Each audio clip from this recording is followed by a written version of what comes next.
you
At the Daewoo shipyard in South Korea, workers are racing to finish one of the biggest ships in world history.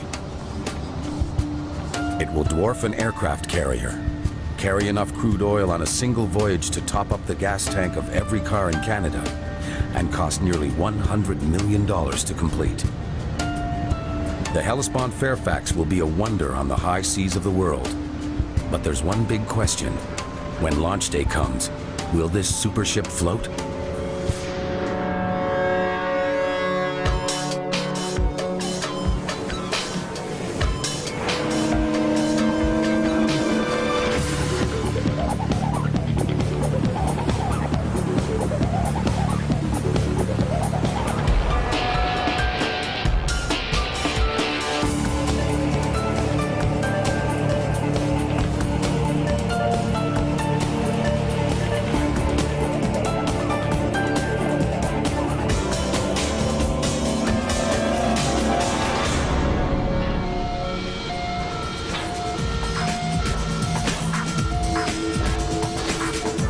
Dry dock number 1 at the Daewoo shipyard in South Korea. The time till launch day countdown is on, as thousands of workers assemble one of the most colossal self-propelled objects ever constructed. An oil tanker named the Hellespont Fairfax.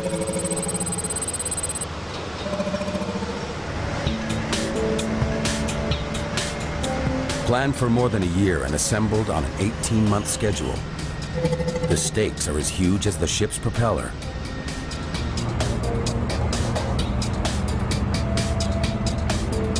The Fairfax is the leader of a new generation of double-hulled tankers. Longer, stronger, and hopefully safer than anything else on the seven seas.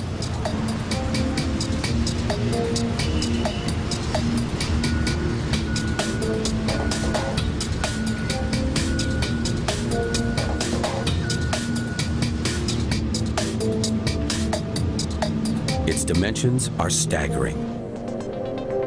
At 380 meters from bow to stern, it's as big as 4 football fields. It would be a par 4 for Tiger Woods. A jog around the deck is a mini marathon. And with reinforced twin hulls to prevent leaks and spills, the Fairfax will be strong enough to carry 7 times its own weight in crude oil halfway around the world.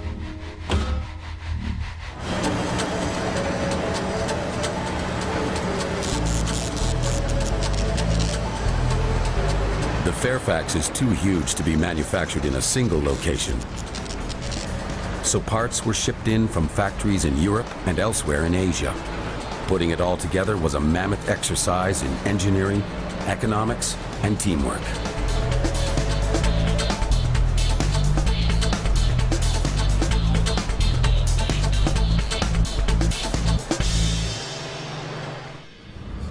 The modern oil tanker owes its existence to our geographical bad luck.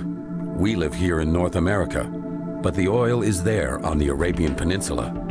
And fleets of hundreds of tankers have been bridging that gap for more than half a century, growing larger as our appetites for energy have increased.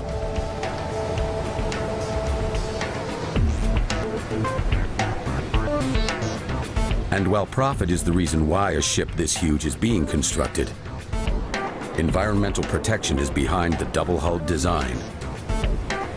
Protecting the world's coastlines from unspeakable disaster is a big responsibility, and the ship's owner acknowledges that there will always be unforeseen dangers. The rules of the road are pretty clear. However, they're subject to interpretation by the officer of the watch at the time. And if you're in a confined waterway, you're relying on your radar because visibility is poor, and you're relying on your contact with the other ship to see who's going to turn in which direction. With language problems that exist, and with the inability to establish communication very often, accidents happen.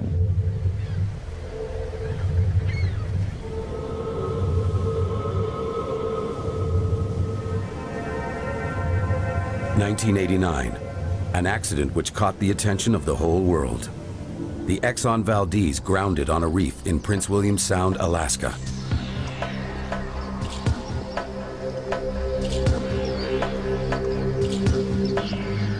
It was carrying 53 million gallons of crude oil, 11 million of which spilled into the sea and washed up on the shoreline. In 1990, a year after that disaster, government lawmakers insisted all new tankers be constructed with double hulls. An outer hull to take the force of a collision, an inner hull to contain the dangerous cargo. Thus began an evolution in tanker design that has led to the Hellespont Fairfax and challenged ship designers and builders at the world's biggest shipyards. For the Koreans to keep to a very demanding schedule and still maintain their price advantage, they must run an extremely efficient operation. Massive components, like this hull section, are built in many locations and hauled to the dockyard for final assembly. The unit has been built flat on its side. It will take 3 cranes to lift it upright and lower it into place. If a section doesn't fit or doesn't arrive on time, the builder will have to answer to the Hellespont Quality Control Team.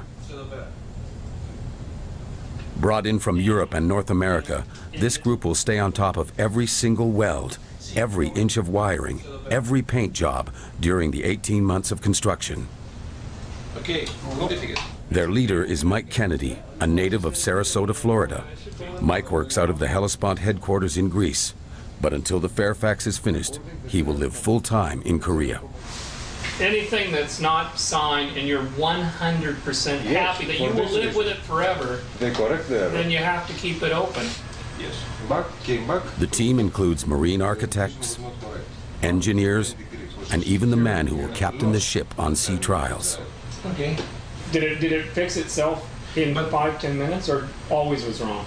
No. He stabilized again. And then you adjusted? Yes. Alright. And was this correct? Yes. This was correct? Yes. Why you have number 4 here? Which?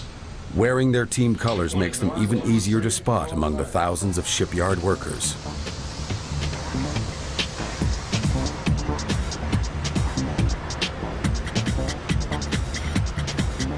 Officially, it is a ULCC, ultra-large crude oil carrier, but you could call the monster taking shape in South Korea a big fat Greek supertanker. But building one of the biggest ships in history means confronting some of the biggest construction challenges in history as well.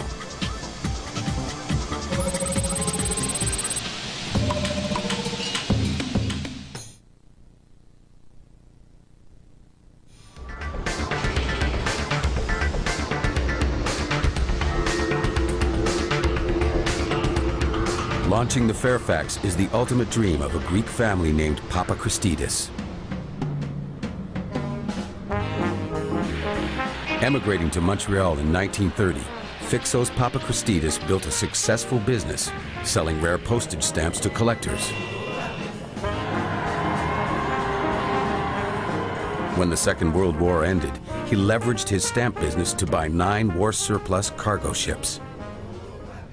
The company was established by my father in 1946 in Montreal. Canada at that time was one of the major shipbuilding countries in the world. And in 1946, my father bought some 10,000-ton tween-deckers and some 4,500-ton tween-deckers, fleet of 9 ships, and that was the beginning of what was called at the time Papachristides Company Limited. This maritime empire would soon hoist the Canadian flag over a fleet of Great Lakes grain and ore freighters. When the St. Lawrence Seaway was completed in 1959, the company acquired several oil tankers and set its sights on global commerce. By the 1980s, the company, now called the Hellespont Group and headquartered in Greece, saw that its future lay with its tanker operations.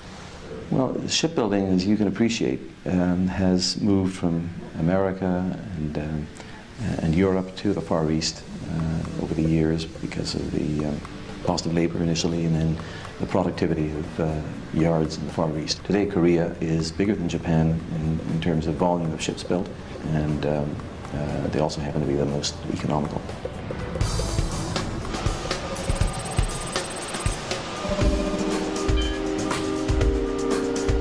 twice the size of a luxury cruise liner, longer and heavier than an aircraft carrier.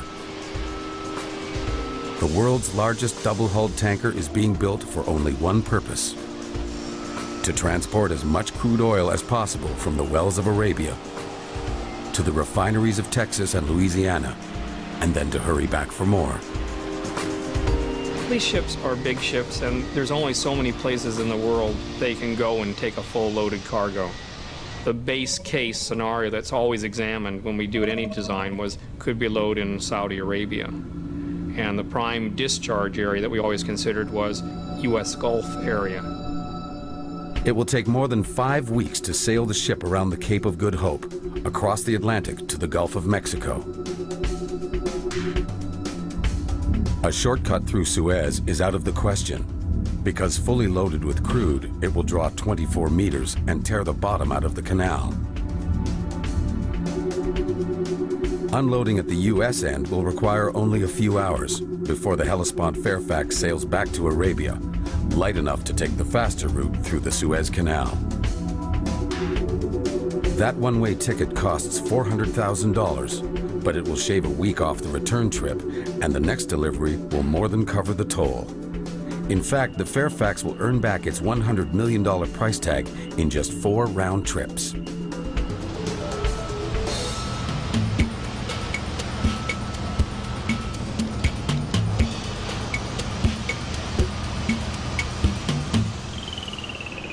The Hellespont Fairfax is divided below decks into 3 rows of 21 tanks, each one larger than an Olympic swimming pool.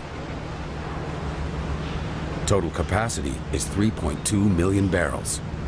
That's enough to fill 15,000 oil trucks and provide 30 liters for every family car, SUV, and minivan in Canada.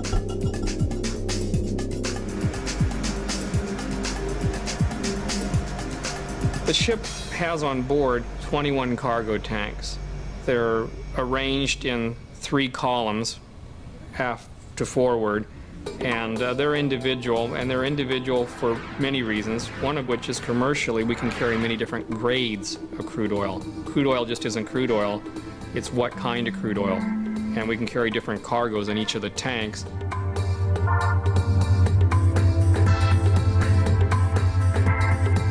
The tanks have been designed with a minimum of internal structures, and there is a special coating on the vertical walls to keep thick, sticky crude from clinging, creating potential fire and explosion hazards, and reducing profits. But in case any oil is left behind, special shower heads are turned on from the main deck. These crude oil washing machines, or cows, scour the tanks at ultra-high pressure to ensure that every last drop is offloaded. What's left is a very, very thin film of oil. The majority of the oil is long gone and out of the tank because of these machines. Older tankers carry a network of pipes inside the body of the ship. But the designers of the Hellespont Fairfax are placing all the pipes on the main deck, where they're easy to work on and any damage is easy to spot. Best of all, they don't take up valuable crude oil cargo space.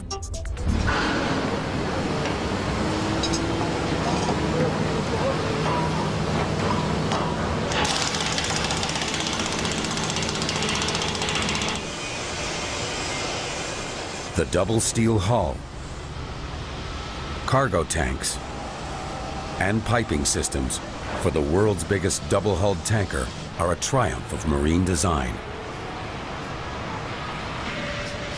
Now they need to lower in an engine powerful enough to move it.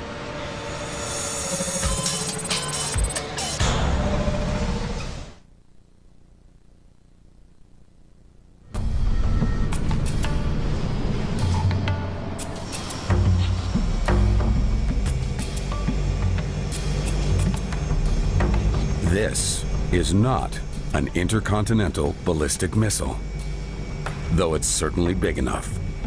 It's a spare cylinder for the engine of one of the largest ships in history, the crude oil tanker Hellespont Fairfax. As the final sections of the engine are swung aboard and lowered 30 meters into the hull, Everyone wonders if it will perform as well as it did in Europe, where it was assembled, tested, and then broken down into 5 massive pieces for shipment to Korea. This is the first time a 9-cylinder engine has been installed in a supertanker, and Spiros Alamanis, Hellespont's chief engineer who came to the project from Greece, has been involved with the mighty power plant from design to construction. It's a 9-cylinder engine, the first of the ones built in order to power this big ship. Similar type engines have been before with 7 cylinders in the market, but for this project the power requirements were much higher, so the maker added 2 more cylinders.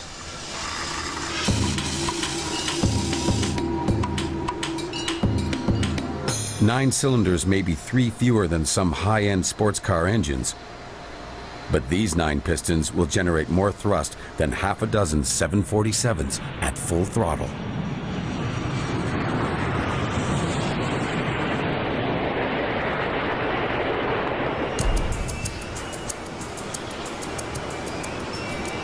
With the engine firmly secured below decks, the massive superstructure that will sit directly above it must now be lifted into position and fitted to the ship. An operation that will continue well into the night, keeping to schedule as launch day approaches.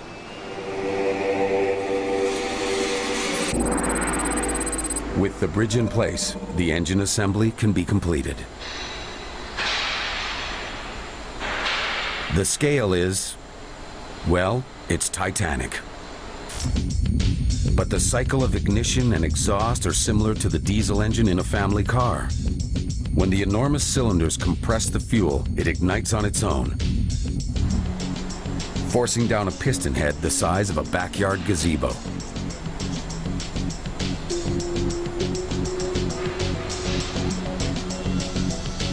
To get the giant piston moving in the first place takes a mighty kickstart, a gale force blast of compressed air.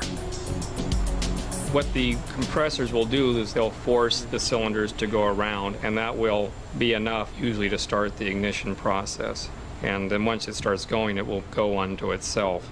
But those air reservoirs are to crank the engine, like the old-time pictures you saw of the cars with the crank outside. Well, we have the same thing, but with air cylinders instead doing the cranking for us.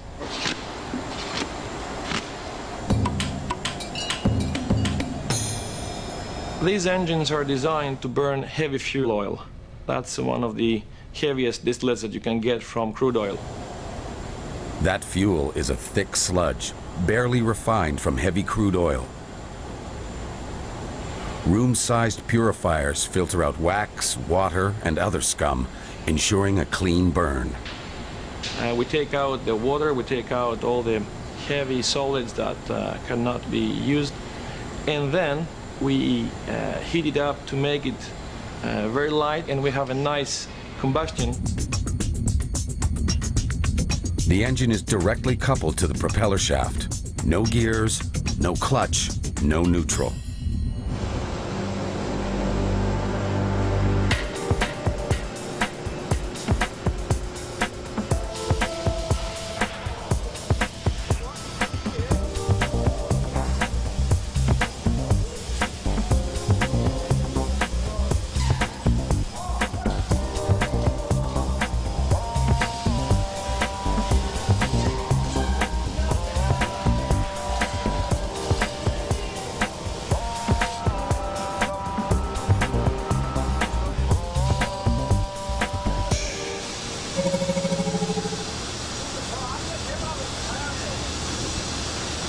Unlike a car that can idle without moving, the 380-meter-long Hellespont Fairfax has one gear, forward, and it will keep on moving as long as the pistons are churning.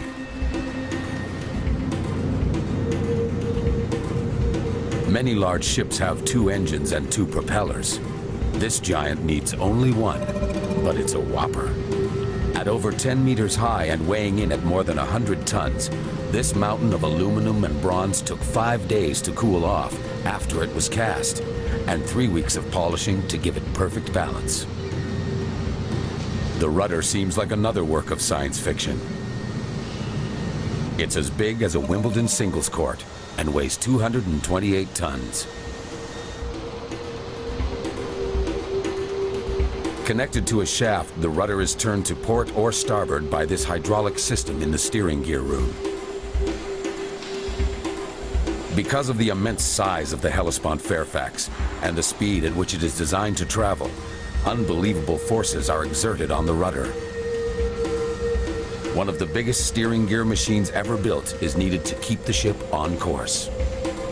Because of the size of the rudder and the ship speed and the size of the ship, this is very big, and you need about 1,000 ton-meters torque to turn that ship. That's the maximum it can take. 1,000 tons per meter to turn this enormous blade, which is set against the forces of inertia and the ocean. There won't be any sudden U-turns when the Fairfax is at sea.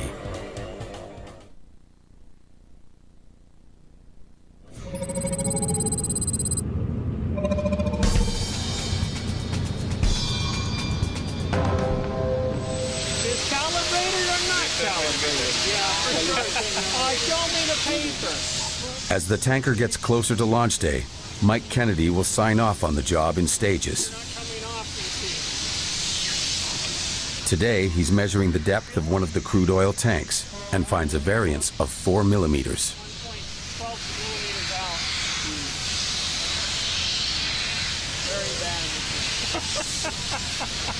The strained smiles can't disguise the seriousness of the situation.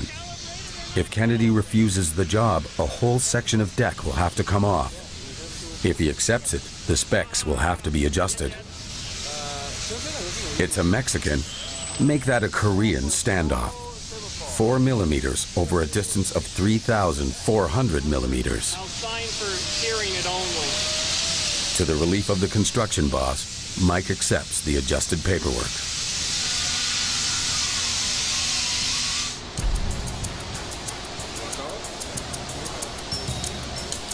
Everything electrical on board has a backup.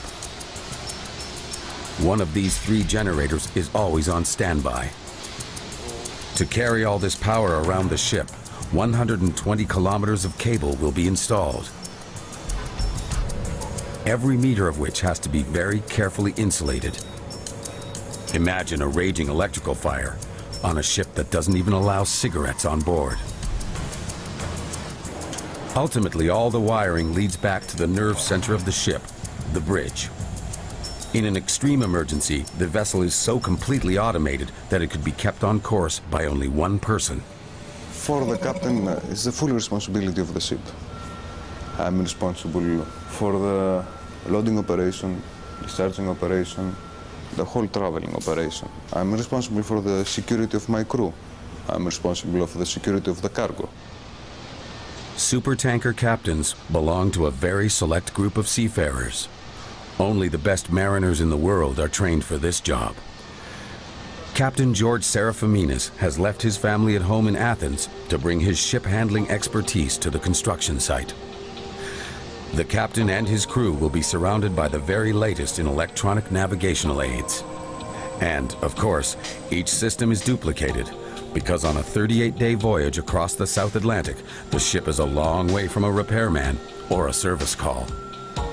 It's something very impressive, at least for me. In the unlikely event that disaster strikes, a complete log of the final week will be on a voyage data recorder, not unlike the black box on board commercial aircraft. 7 microphones placed around the bridge will record every sound, and all the data from navigation, engine room, and even the rudder position will be collected. When the captain is on the bridge, he needs to see everything and anything at all times. No easy job when you're 8 stories above a deck that stretches to the horizon. But 5 television cameras help a lot, giving the captain a close-up look at the most likely places where things can go wrong.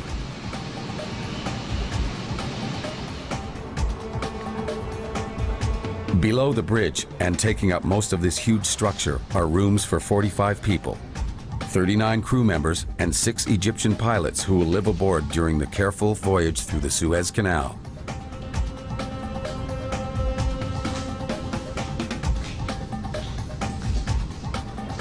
Incredibly, there's even a small swimming pool. To keep the Fairfax from drifting while holding position near port requires an anchor of monumental proportions. The Fairfax carries 2 such anchors, each one weighing 22 tons, and the chain on which it hangs weighing an additional 150 tons. The colors on the chain tell the crew how many fathoms have been let out. With that much iron over the side, the ship isn't going anywhere.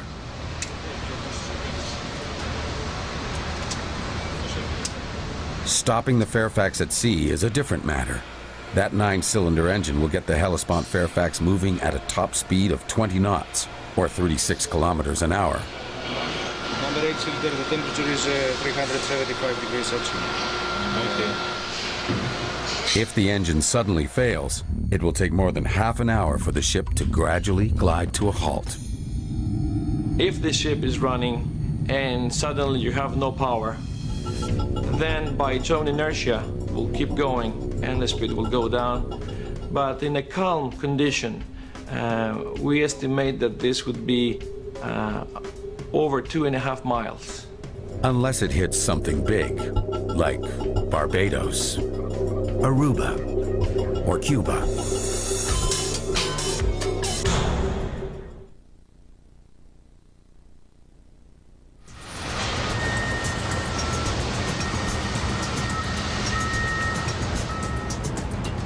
In the Daewoo shipyards of South Korea, where 20,000 workers complete an average of 1 big ship every week, the launch of the largest double-hulled tanker in the world is getting very close. The Hellespont Fairfax, a ship that demonstrates the advantages and the possibly disastrous dangers of supersizing.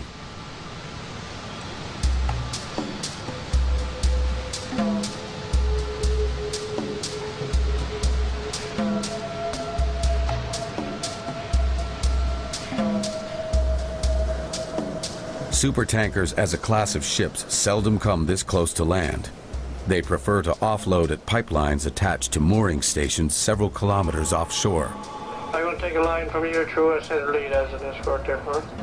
Yeah, very good. Then maybe just stand by on the stern here until you're ready. This giant single-hulled tanker, also owned by the Hellespont Group, illustrates what happens when a supertanker does venture into a harbor.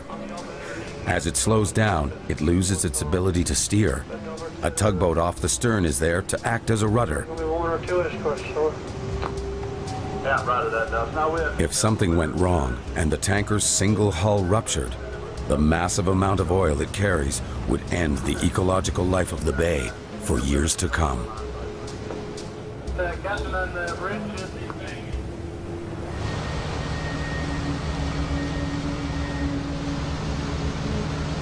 The double hulls of the Hellespont Fairfax should help to prevent spills.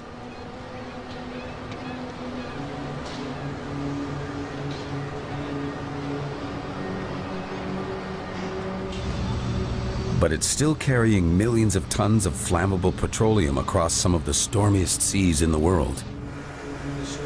The list of things that could go wrong is almost as long as the tanker itself.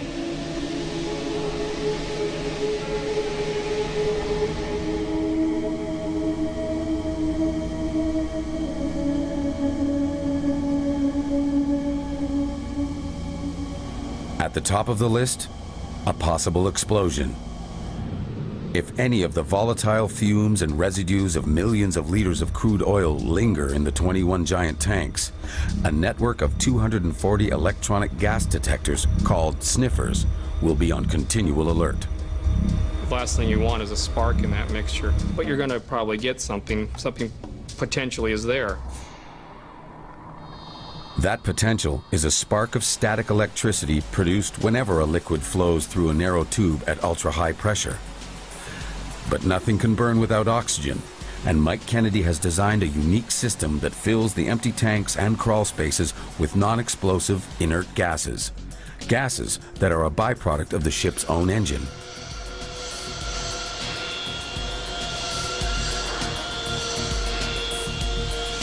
Cooled by sprays of seawater, the exhaust is reduced to harmless nitrogen and transferred to the tanks.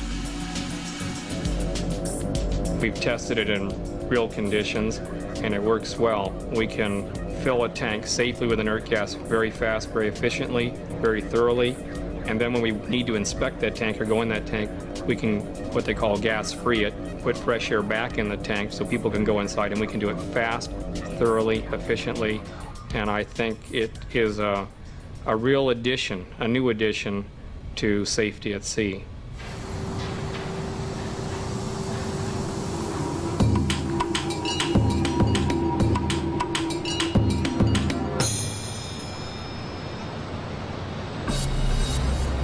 Another likely hazard is metal stress. This super tanker is a prisoner of its own enormous size. It will strain, flex, and twist in the ocean swells. Metal decks and hull will expand and contract as the ship travels from the desert heat of Arabia to the frigid waters of the South Atlantic. Because double hulls have only been around for the past 5 years, little is known about their long-term reaction to stress. The hulls and the narrow chamber of inert gas that divides them are constantly bending. There is always the danger that something will snap and cause a catastrophe.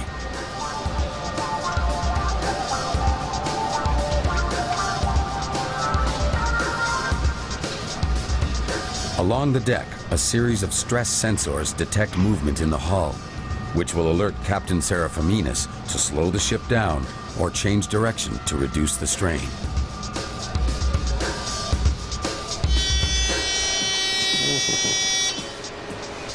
Here is a stress monitor. Can show us where the ship hurts. There are 4 sensors around the deck. We have 3 from starboard side and 1 from port side, the left side of the ship. We can see the stresses at any moment. It seems like a very simple idea, but what you have is you have a very heavy cargo pressing down on the double hull space. Then you have this gap of roughly 3 meters, and then on the other side you're 20 to 25 meters deep in the sea, and it's pushing up from the bottom. And during the course of a voyage, the ship will naturally flex a bit. Miles of pipelines on the main deck also are designed to cope with stress without bursting. Non-rigid couplings will bend and flex with the movement of the ship.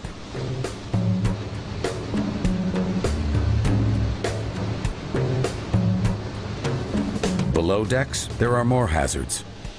On every voyage, crew members will have to squeeze themselves between the cargo tanks and the inner hull to check visually for cracks, rust, and corrosion.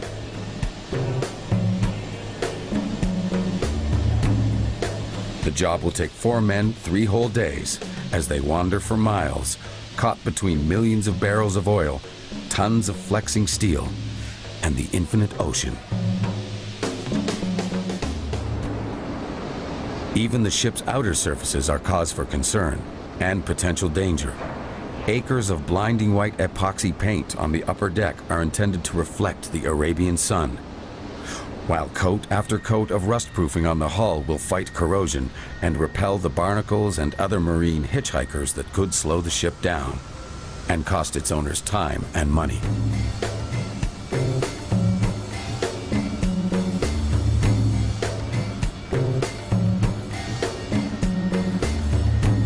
Imagine having to spray paint a surface of 50,000 square meters. That's enough paint to cover more than 100 two-story houses. And then when it dries, spraying it again and again and again. 3 coats of anti-corrosive, followed by a bonding coat, followed by 3 more coats. These final 3 coats are anti-fouling paint, which will very slowly wear off, micron by micron, taking with it any marine growth like barnacles and seaweed, which are hitching a ride.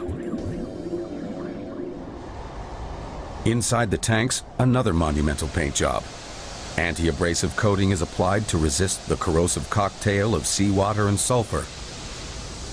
Ultimately, even this supertanker will rust. The crews can only battle to keep the Fairfax rust-free for its projected lifespan of 40 years.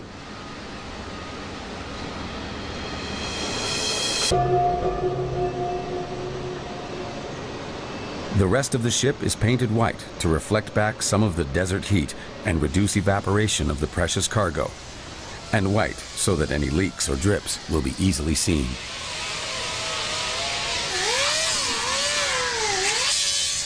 And we hope to reduce cargo loss through vapor emission by having a cooler cargo. The differences between white and red are as much as 20 degrees Celsius, so it makes a big difference.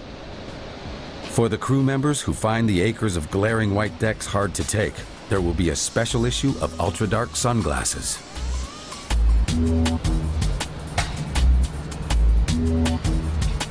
But there's a problem. As workers prepare to apply the final coats of paint, the weather turns damp and foggy. Under these conditions, the paint won't cure properly. Both the builder and the buyer are anxious. The Hellespont team has to get their ship to the oil fields because the price of oil is $30 a barrel, or $96 million a trip.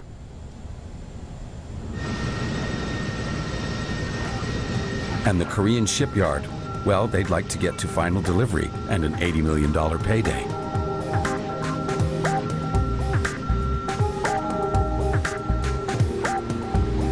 The shipyard suggests wrapping the ship in plastic and using giant heaters to keep it warm. Mike Kennedy insists that the paint must cure naturally in the 4 days allotted. This decision backs up more than the completion of the Fairfax. In a shipyard that must complete an average of 1 ship a week, valuable dry dock space won't be available. Mike won't compromise this time. The launch date is set back 3 whole days. With launch day finally in sight, the biggest of the new breed of tankers will begin its working life firmly at the center of world attention. Mike Kennedy recalls that at the keel laying ceremony 18 months ago, a cake was presented to the officials, and in accordance with Korean tradition, pieces of cake were also offered to the gods of the sea. Whether the gods had their cake, and ate it too, will soon become clear. Will it live up to all of the expectations, or will it be a massive miscalculation?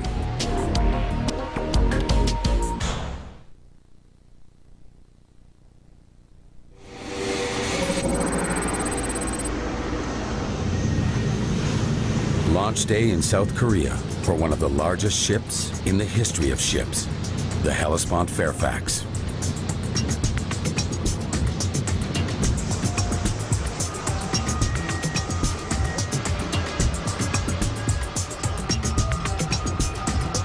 The world's largest double hull at this very moment is a huge ship. It has an overall length of 380 meters. The breadth of the ship, how wide it is 68 meters. And the deck to the bottom, the depth of the ship as we call it, is 34.5 meters.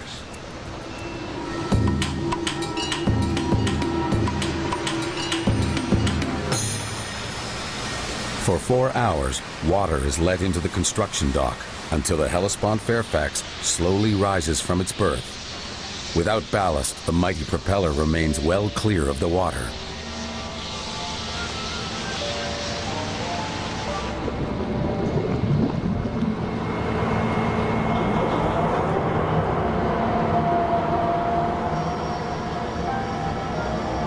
Launching a ship that weighs 67,000 tons is a slow and careful process, not a sudden splash.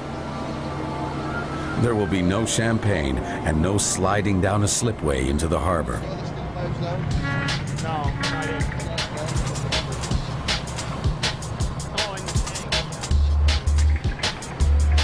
Since the Fairfax shares its berth with other big ships under construction, they will also have to be rearranged.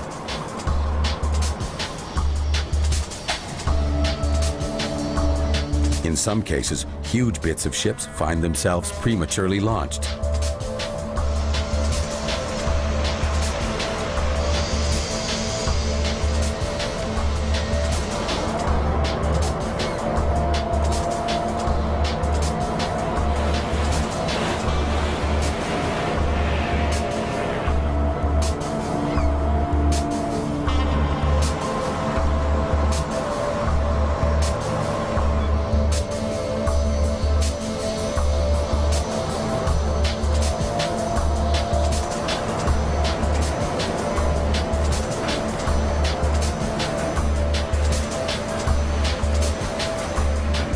Now comes the most crucial moment of all.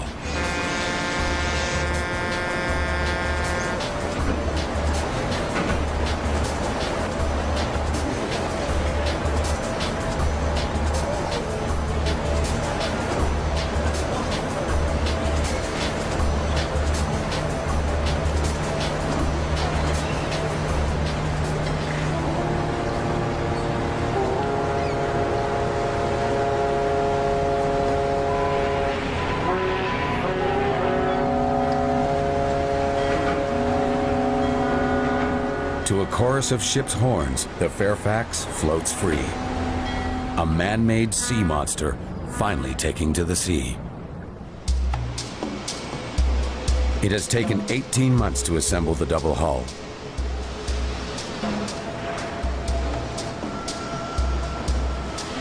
The 21 tanks for heavy crude oil. The mammoth engine. Propeller, anchor, and rudder.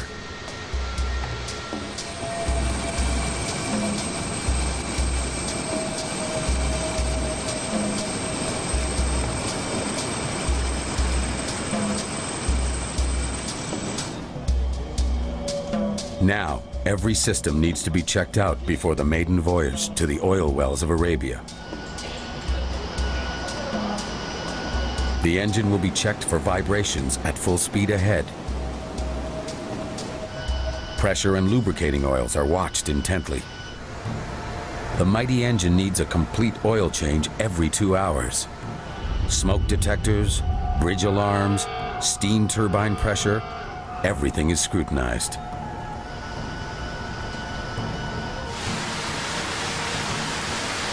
To test the crude oil pumping system, the tanks are filled with seawater and checked for leaks. Next, seawater is blasted through the pipelines. When the Fairfax begins pumping crude in a few weeks' time, this incredible force will be out of sight, safely hidden away, coursing through an oil refinery's pipes in a massive, life-giving energy transfusion. We can discharge 15,000 cubic meters of cargo per hour, and that involves taking it from deep in the tanks, raising it to deck level, and then along the piping on the deck to about midship where the cargo manifolds are, then out to the sides of the ship, depending on which side is being used or has the connection to shore. The mechanical force behind this crude oil Niagara is a steam turbine in the engine room. The fresh water for the steam is distilled on board ship at a rate of more than 60,000 tons a day. The Fairfax has the ability to pump itself dry in 24 hours, making it possible for her to turn around faster than most of the world's oil tankers and speed back to Arabia. In a few days, the Fairfax will head for the Middle East. Crude oil will replace the salt water spewing from its holds. But one big question remains. Will Mike Kennedy and his team sign off?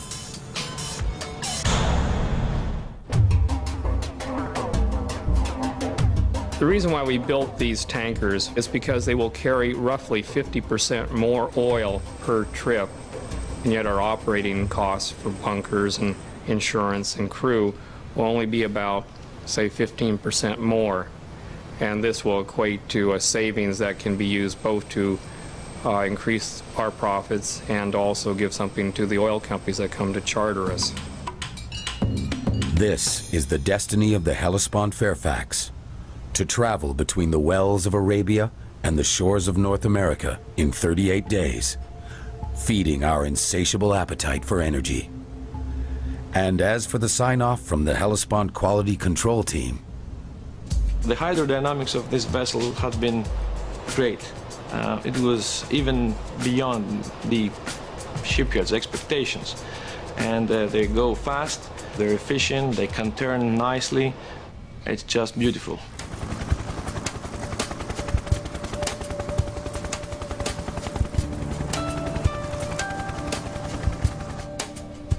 The whole thing has been fascinating. I've waited 25 years to build a ship. It's big, it's powerful, and we've had a chance to put a lot of innovations on. This is not only just a ship, it's a super ship.